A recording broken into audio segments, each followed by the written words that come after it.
kasih dan rahmat-Mu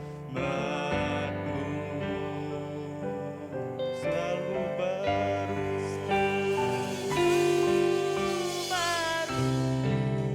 dan tak pernah terlambat pertolongan-Mu.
Besar setiamu Tuhan, besar setiamu, besar setiamu, besar setiamu,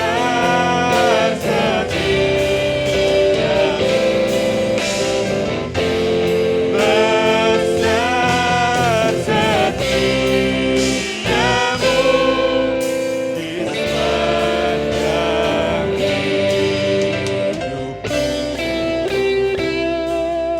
Terima kasih Tuhan. Terima kasih Tuhan. Sebentar Tuhan, kami akan mendengar sebagian dari sabda firman. Terima kasih Tuhan. Haleluya. Amin.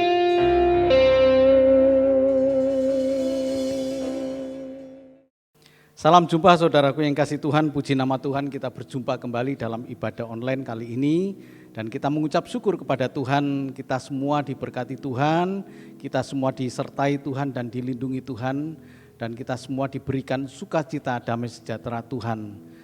Saudaraku yang kasih Tuhan, hari ini kita belajar tentang makanan, dalam tanda tanya, makanan yang bagaimana? Kita buka di dalam Yohanes 6 ayat yang ke-27. Injil Yohanes 6 ayat yang ke-27, demikian firman Tuhan. Bekerjalah bukan untuk makanan yang dapat binasa, melainkan untuk makanan yang bertahan sampai kepada hidup yang kekal, yang akan diberikan anak manusia kepadamu. Sebab dialah yang disahkan oleh Bapa Allah dengan meterainya. Amin. Saudaraku yang dikasihi Tuhan, kita bersyukur kepada Tuhan jika saat ini kita masih diberikan kesempatan oleh Tuhan untuk kita belajar kebenaran firman Tuhan ini. Ayat yang baru saja kita baca, kita dengar dalam Injil Yohanes 6 ayat yang ke-27 ini, bekerjalah bukan untuk makanan yang dapat binasa.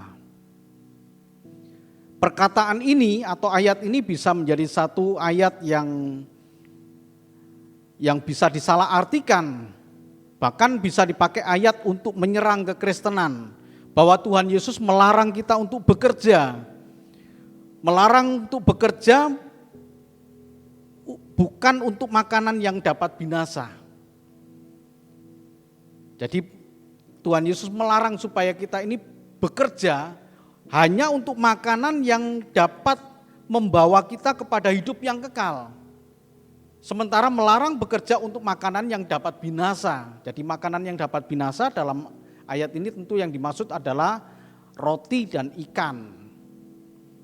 Ya, kalau kita tentu makanan-makanan yang sehari-hari kita makan. Apakah demikian? Tentu tidak, saudaraku. Jadi Injil Yohanes 6 ayat 25 sampai dengan 27, sebelum ayat 27 Injil 6 ayat 25 sampai dengan 26 ini berkata bahwa ketika orang banyak menemukan Yesus di seberang laut itu, mereka berkata kepadanya, "Rabi, bila manakah engkau tiba di sini?" Artinya mereka berjumpa kembali dengan Tuhan Yesus. Dan kemudian ayat 26 berkata, Yesus menjawab mereka, "Aku berkata kepadamu, sesungguhnya kamu mencari aku bukan karena kamu telah melihat tanda-tanda, melainkan karena kamu telah makan roti itu dan kamu kenyang." Jadi saudaraku yang kasih Tuhan, jerih payah orang banyak dalam mencari Tuhan Yesus itu ditanggapi sebagai satu usaha yang salah oleh Tuhan Yesus. Ditanggapi sebagai satu usaha yang salah arah. Kenapa? Karena mereka mencari Tuhan Yesus bukan karena tanda. Tapi mereka mencari Tuhan Yesus karena mereka telah makan roti itu dan kenyang.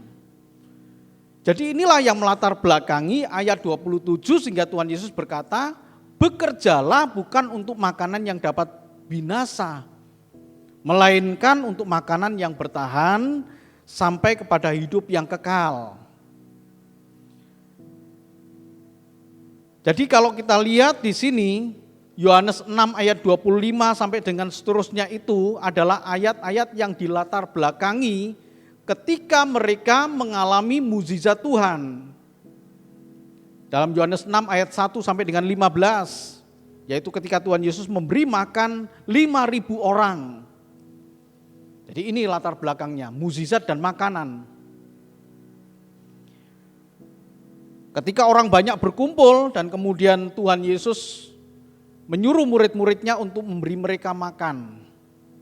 Sementara murid-muridnya berkata kepada Tuhan agar orang-orang banyak ini pulang atau setidak-tidaknya ke desa-desa yang terdekat untuk mencari makan mereka.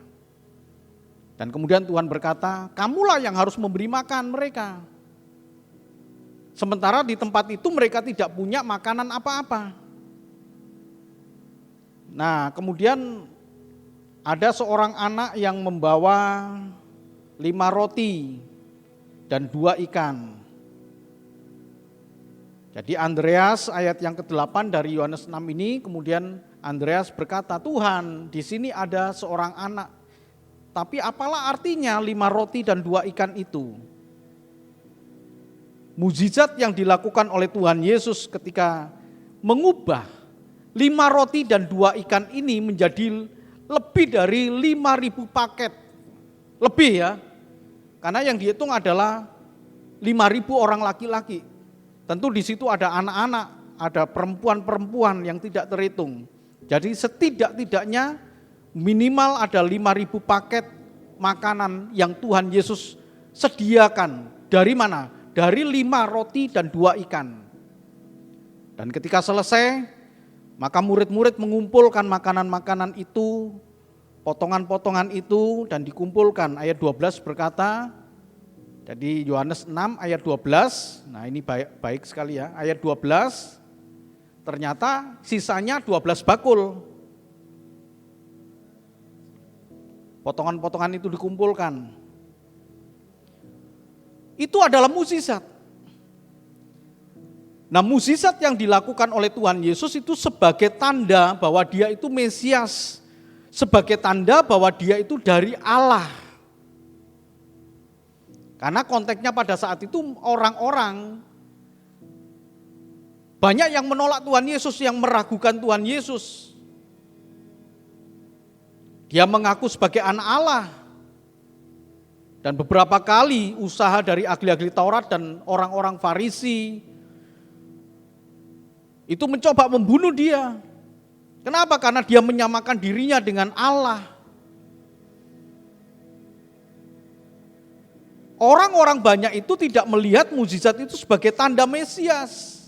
Tapi yang mereka rasakan adalah mereka makan roti itu dan kenyang dan ingin mengulang kembali. Sehingga mereka mencoba mencari Yesus kembali. Ketika usaha mencoba mencari Tuhan Yesus itu, kemudian Tuhan berkata, "Kamu mencari aku bukan karena kamu telah melihat tanda-tanda, melainkan kamu telah makan roti itu dan menjadi kenyang. Baru muncul ayat 27 yang berkata, bekerjalah bukan untuk makanan yang dapat binasa, melainkan untuk makanan yang dapat bertahan sampai kepada hidup yang kekal, yang diberikan oleh anak manusia. Hidup yang kekal itu diberikan oleh anak manusia. Sebab dialah yang disahkan oleh Bapa dengan meterainya. Jadi perkataan Tuhan Yesus sebab dialah yang disahkan oleh Bapa itu menunjukkan Mesias. Tapi sayangnya ini tidak dilihat oleh orang banyak pada saat itu. Nah, saudaraku yang dikasihi Tuhan, mukjizat dan makanan ini tidak dilihat oleh mereka. Yang mereka lihat adalah pribadi Tuhan Yesus adalah pribadi yang hebat. Pribadi yang tidak ada duanya. Pribadi yang dia butuhkan untuk memimpin orang Israel. Dia butuh pribadi yang mampu melepaskan mereka dari penindasan bangsa Roma. Ini adalah pribadi yang cocok sebagai raja Israel. Tetapi menurut kerajaan dunia. Mari coba kita lihat di dalam Yohanes 6 ayat yang ke-15. Karena Yesus tahu bahwa mereka hendak datang dan hendak membawa dia dengan paksa untuk menjadikan dia raja. Ia menyingkir pula ke gunung seorang diri. Ini yang mereka lihat. Mereka tidak melihat mukjizat sebagai satu tanda bahwa ini adalah Mesias, anak Allah yang hidup. Tapi dia melihat ini adalah manusia yang hebat. Manusia yang layak untuk memimpin Israel. Manusia yang pantas menjadi raja Israel. Jadi mereka kemudian ingin melihat kembali mukjizat Tuhan tanpa melihat tanda. Saudaraku yang dikasihi Tuhan, ada pesan penting yang begitu berarti bagi kita. Orang banyak ini sedang mencari berkat-berkat Tuhan tanpa mereka mencari Dia. Jadi mereka mencari Dia karena mereka ingin mendapatkan makanan dan kemudian kenyang.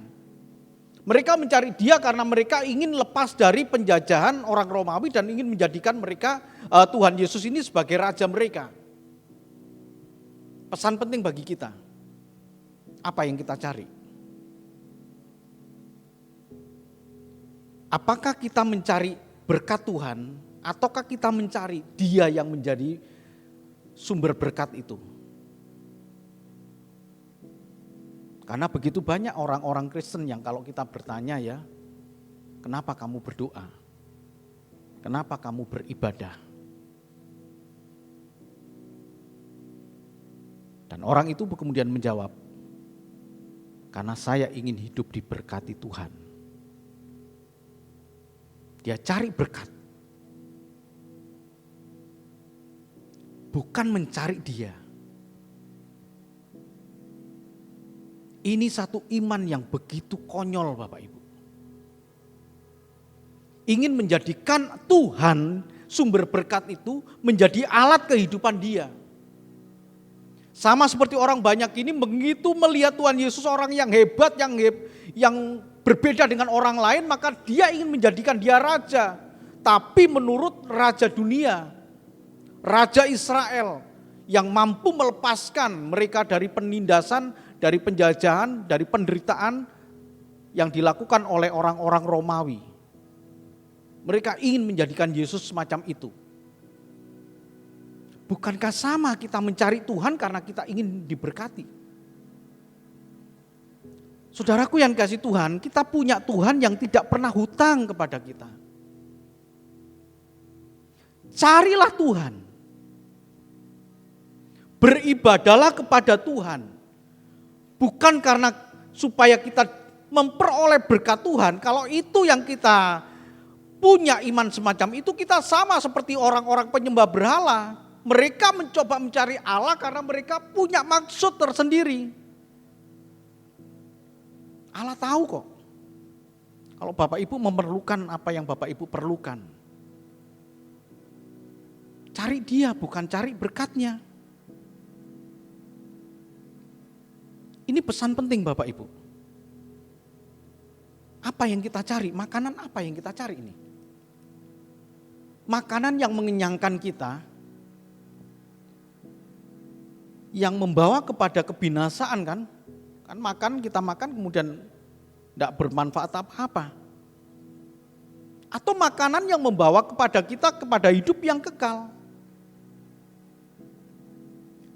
Jadi ayat 27 ini, saudaraku yang dikasih Tuhan, karena mereka tidak melihat mukjizat Tuhan sebagai tanda bahwa ini adalah Mesias.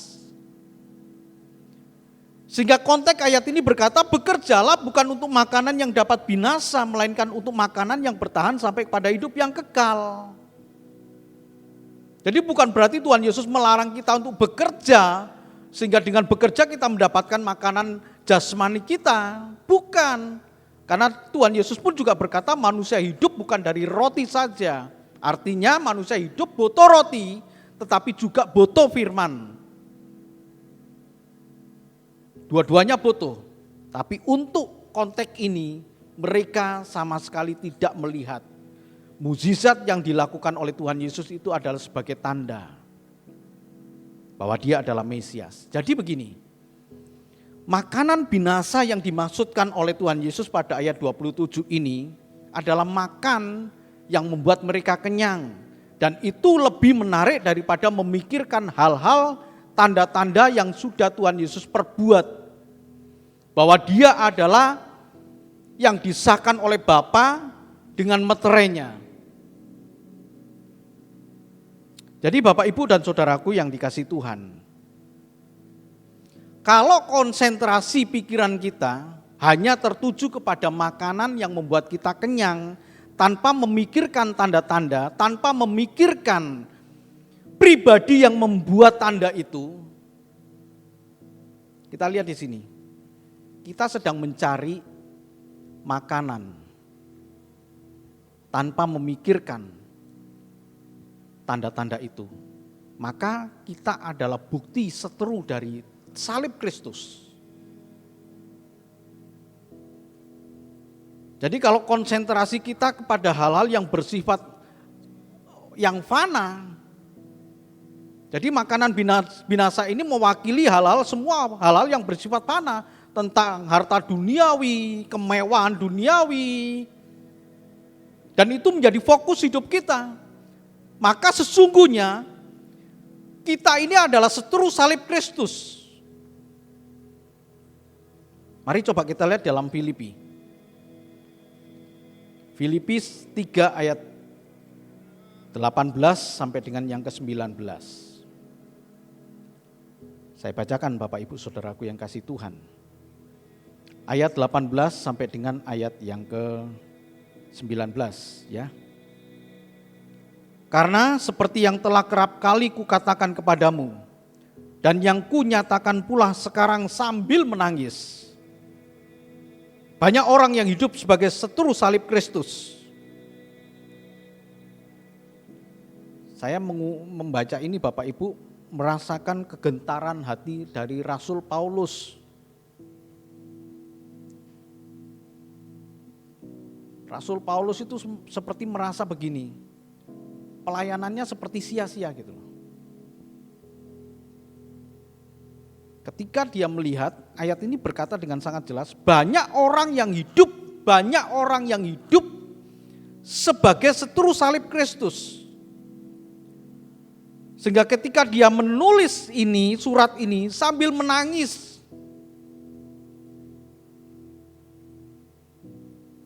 Lalu siapakah seteru salib Kristus itu?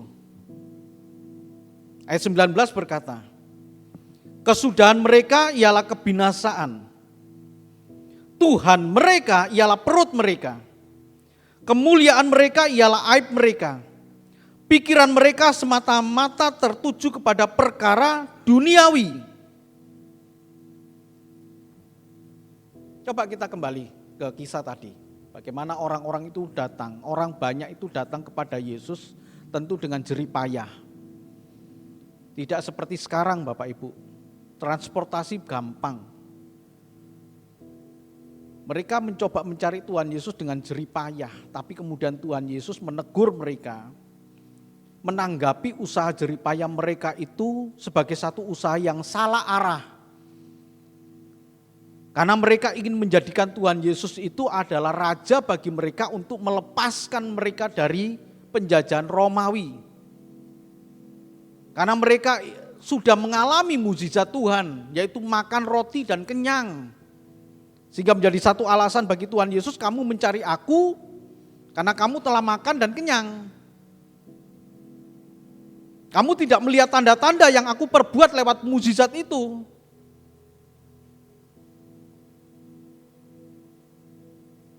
Ini saudaraku, ketika Filipi 3 ayat 18 sampai dengan ayat yang ke-19 ini, Rasul Paulus mengalami kegentaran jiwanya. Kenapa banyak orang yang hidup sebagai seteru salib Kristus?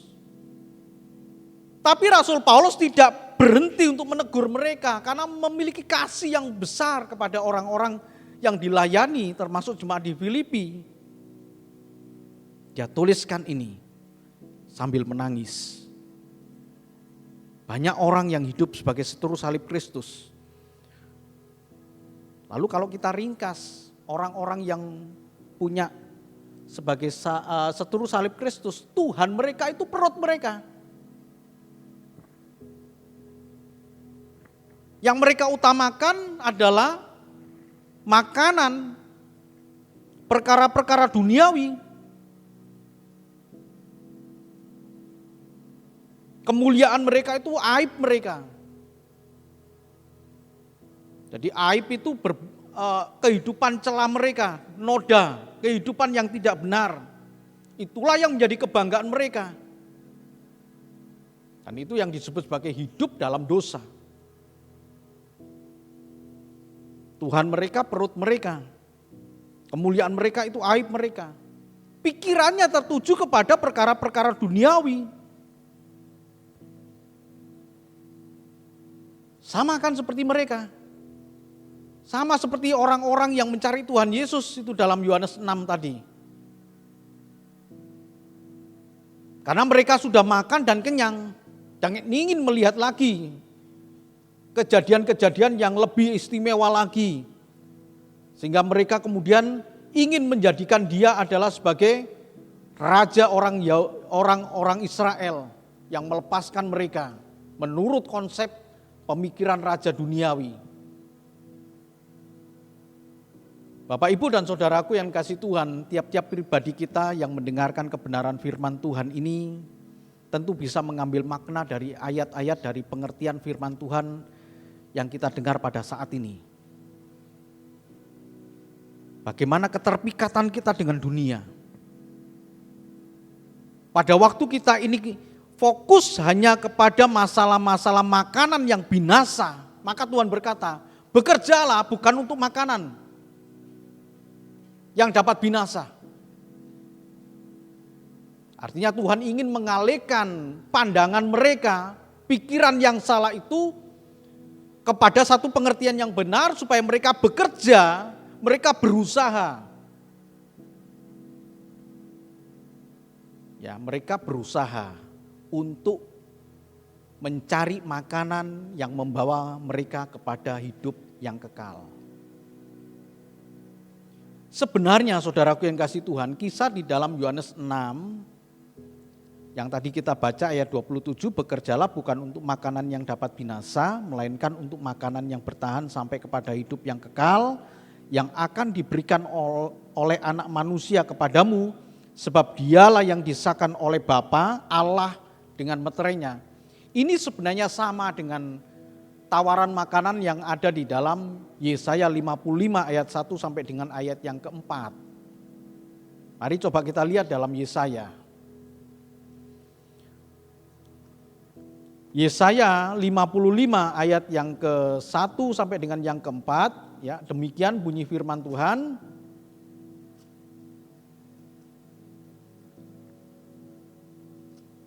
Ayo, hai semua orang yang haus, marilah dan minumlah air. Dan hai orang yang tidak mempunyai uang, marilah, terimalah gandum tanpa uang pembeli dan makanlah. Juga anggur dan susu tanpa bayaran. Mengapakah kamu belanjakan uang untuk sesuatu yang bukan roti, dan upah jeripayamu untuk sesuatu yang tidak mengenyangkan? Dengarkanlah aku, maka kamu akan memakan yang baik, dan kamu akan menikmati sajian yang paling lezat. Ayat yang ketiga berkata, sendengkanlah telingamu dan datanglah kepadaku, dengarkanlah, maka kamu akan hidup. Aku hendak mengikat perjanjian abadi dengan kamu menurut kasih setia yang teguh yang kujanjikan kepada Daud. Ayat yang keempat, sesungguhnya aku telah menetapkan dia menjadi saksi bagi bangsa-bangsa, menjadi seorang raja dan pemerintah bagi suku-suku bangsa. Amin. Nah, saudaraku yang dikasihi Tuhan, latar belakang dari Yesaya 55 ini adalah berpalingnya orang-orang Israel dari Allah.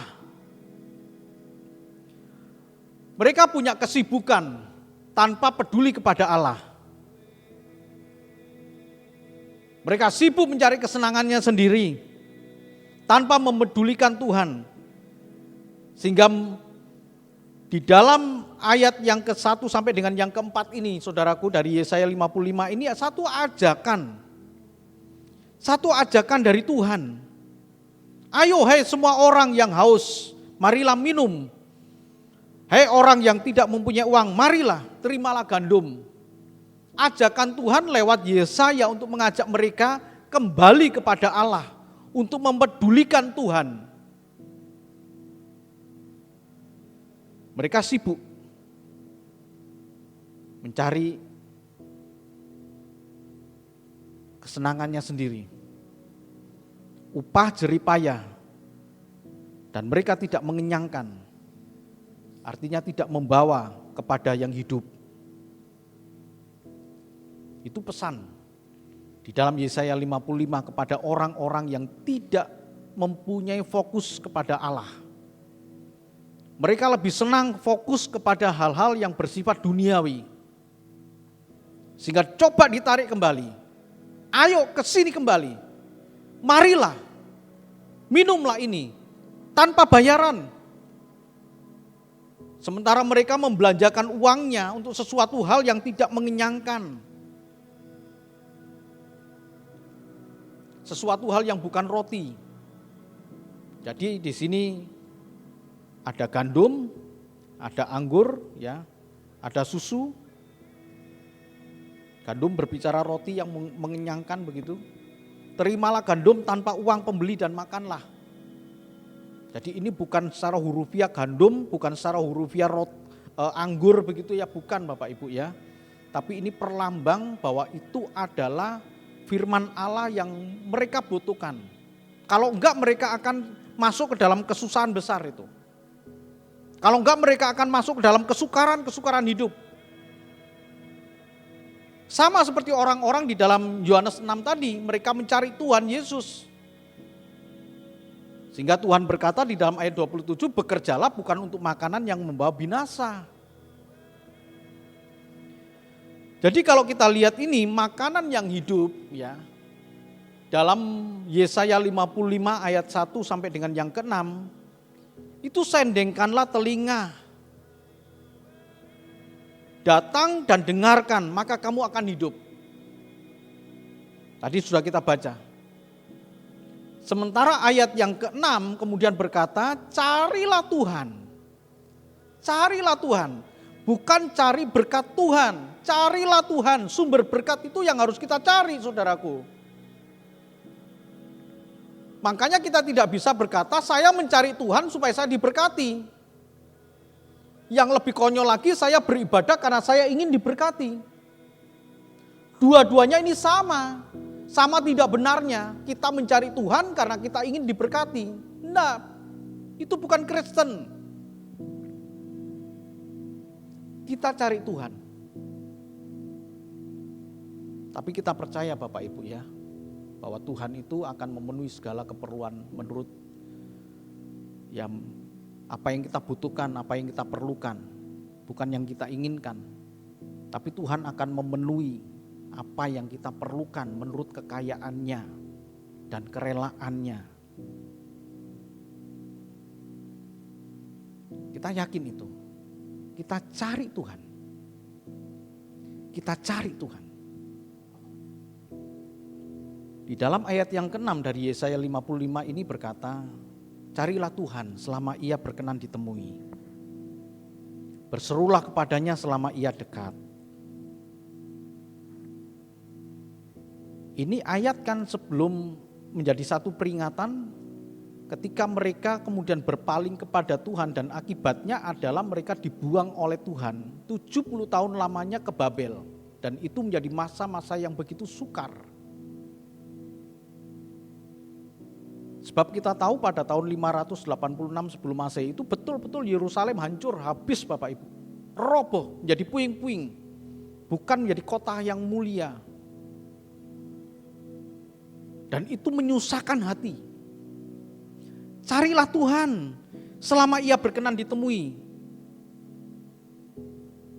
Sebab ketika dibuang, Tuhan berpaling. Carilah Tuhan selama ia berkenan ditemui. Berserulah kepadanya selama ia dekat.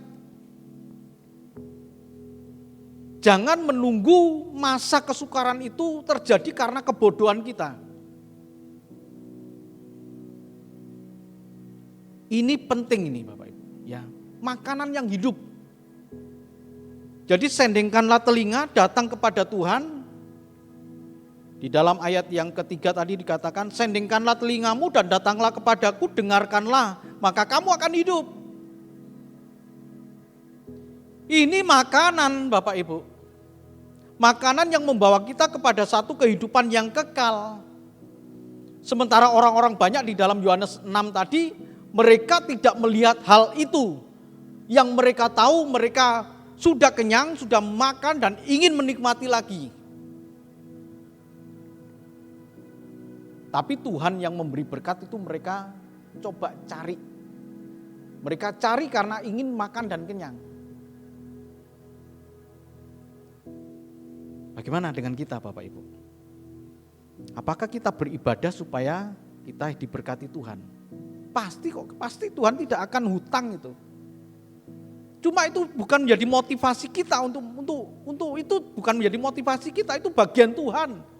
Bagian kita mencari Tuhan, menyembah Dia, memuji Dia dan kemudian hidup dalam kebenaran. Itu bagian kita. Selebihnya kita percaya bahwa Tuhan akan memberi yang terbaik.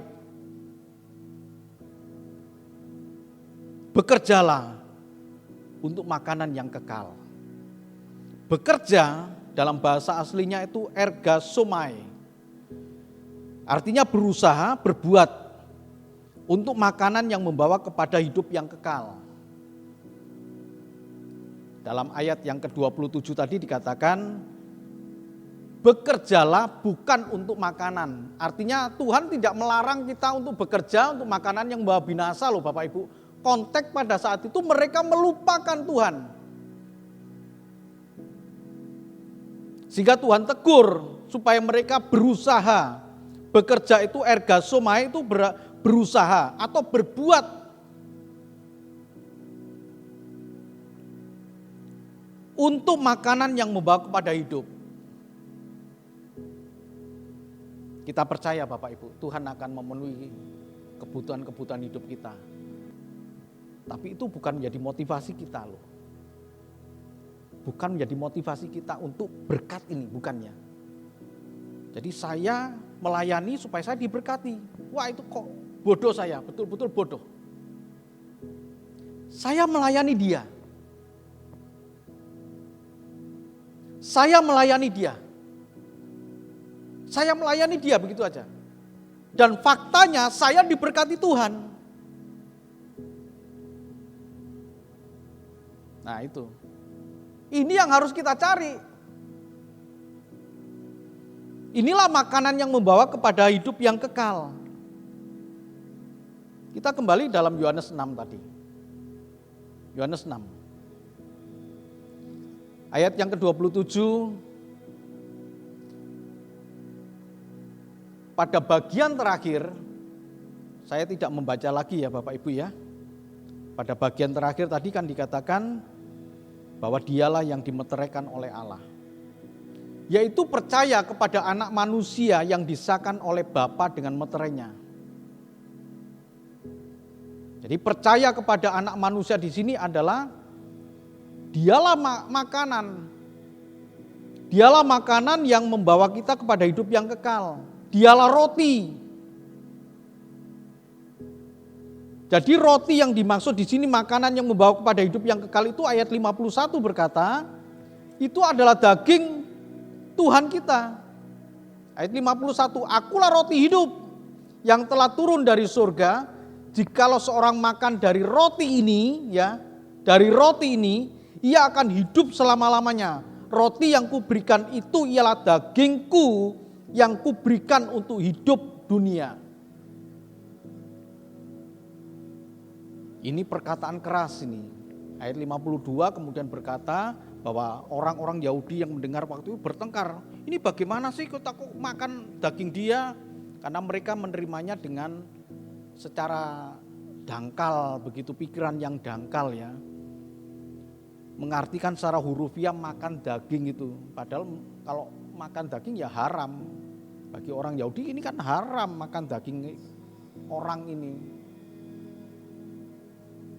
Padahal yang dimaksud oleh Tuhan Yesus adalah korban Kristus di kayu salib. Yaitu kematian Kristus.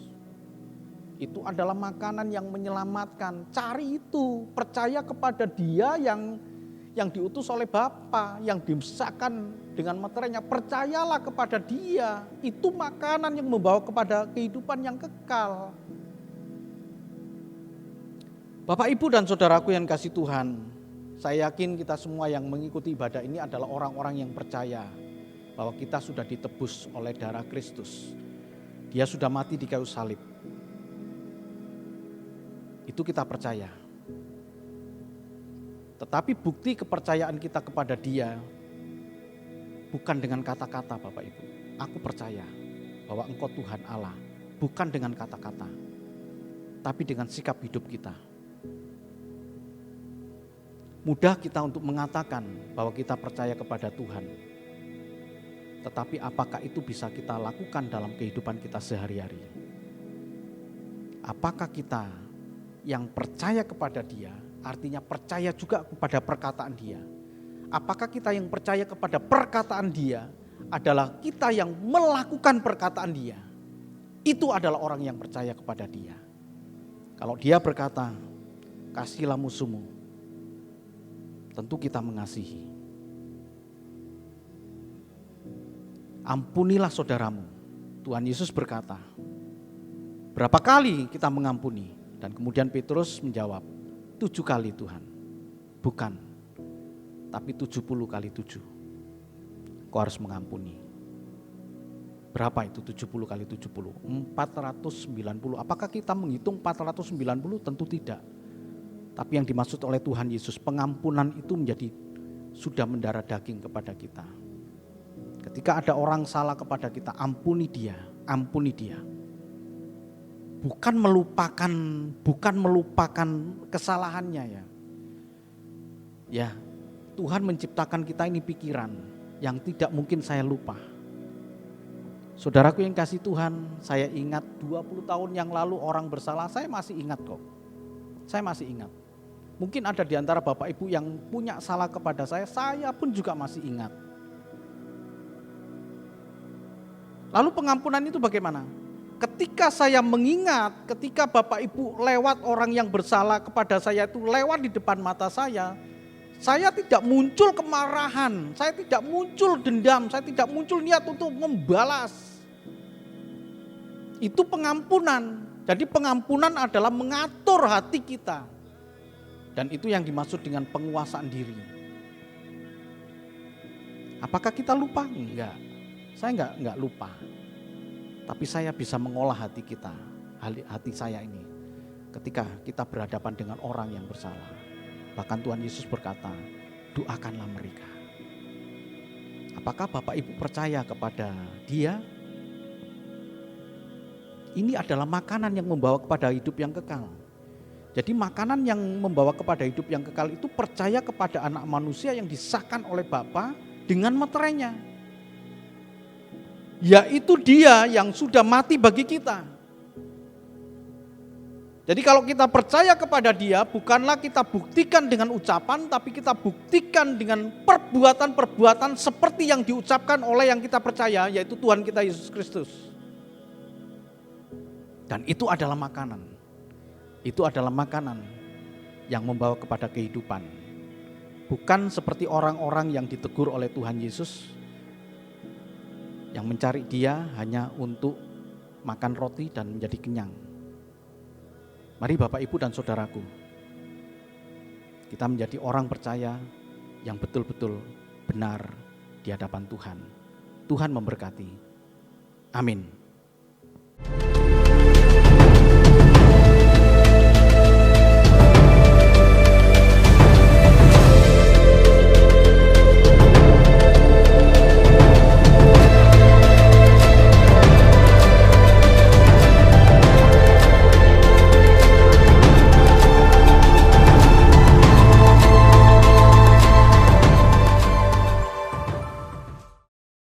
Menghadap kembali kepada Tuhan dengan ucapan syukur yang melimpah dalam hati kita oleh karena kebaikan Tuhan. Mari kita satu di dalam doa. Bapa kami yang ada di dalam kerajaan surga, dimuliakanlah namamu, datanglah kerajaanmu, jadilah kehendak-mu di bumi seperti di surga. Kami bersyukur pada saat ini Tuhan, Engkau memberikan damai sejahtera kepada kami, Engkau memberikan kekuatan kepada kami Tuhan, dan Engkau Tuhan Allah yang menyertai dan memberkati kami Tuhan. Kami sangat percaya Engkau adalah Allah yang setia. Bahkan ketika kami dalam keadaan kesukaran hidup kami, Engkau ada di sana Tuhan untuk memberikan kepada kami hikmat dan kekuatan. Terima kasih ya Bapa, terima kasih buat kebenaran firman Tuhan. Kami mencari Engkau Tuhan, makanan yang membawa kepada hidup yang kekal. Terima kasih ya Bapa, terima kasih. Kami percaya Engkau memberkati kami Tuhan. Terima kasih ya Bapa, Bapak Ibu dan Saudaraku yang kasih Tuhan. Terimalah berkat dan anugerah dari Allah Bapa di surga. Kasih dan cinta Tuhan kita Yesus Kristus anaknya yang tunggal. Dan penghiburan kekuatan dari kuasa Roh Kudus menyertai kita. Mulai saat ini, esok bahkan sampai Maranatha Tuhan Yesus datang menjemput kita. Dan masuk ke dalam kemuliaan Tuhan. Terima kasih ya Bapa. Engkau Allah yang sangat baik bagi kami. Engkau Allah yang mengasihi kami. Engkau Allah yang memberkati kami, Engkau Allah yang melindungi kami. Engkau Allah yang menghadapkan wajah-Mu kepada kami Tuhan dan memberikan kepada kami kasih karunia. Engkau Allah yang menyinari kami dengan wajah-Mu Tuhan dan memberikan damai sejahtera bagi kami. Terima kasih ya Bapa, terima kasih buat segala berkat-berkat-Mu Tuhan, buat lawatan-Mu pada saat ini Tuhan. Engkau melawat kami dengan kebenaran firman Tuhan. Dan kami berdoa pada saat ini ya Bapa, buat bangsa dan negara kami ini Tuhan, yang terus berjuang untuk melawan virus corona ini dengan berbagai macam cara Tuhan. Termasuk PPKM yang saat ini diterapkan oleh pemerintah ini Tuhan. Terima kasih ya Bapak, kami sebagai rakyat warga negara Indonesia yang baik, kami patuh. Dan kami mematuhi segala kebijakan-kebijakan pemerintah. Terima kasih ya Bapak, terima kasih. Engkau memberkati juga kota-kota di mana kami tinggal, dimanapun kami berada, Engkau memberkati kami Tuhan. Dan Bapa di dalam kerajaan surga, kami juga berdoa buat tenaga-tenaga kesehatan yang tidak pernah mengenal lelah di dalam menghadapi virus corona ini, merawat orang-orang yang sakit. Bahkan dari mereka juga banyak yang gugur Tuhan, Engkau mengasihi mereka ya Bapa. Terima kasih ya Bapa, terima kasih. Terpujilah Engkau Tuhan. Kami naikkan ucapan syukur kami ini Di dalam nama-Mu, yaitu dalam nama Tuhan kami Yesus Kristus, kami sudah berdoa dan mengucap syukur. Terima kasih Bapa. Haleluya. Amin. Puji nama Tuhan Bapak, Ibu, dan Saudaraku, ibadah kita sudah selesai. Kita akan berjumpa dalam ibadah online berikutnya. Dan kami mengucapkan terima kasih kepada saudaraku yang dikasihi Tuhan untuk persembahan-persembahan yang sudah diberikan, baik itu persembahan sukarela maupun persembahan persepuluhan yang sangat mendukung dalam pelayanan kami ini. Tuhan Yesus memberkati. Amin.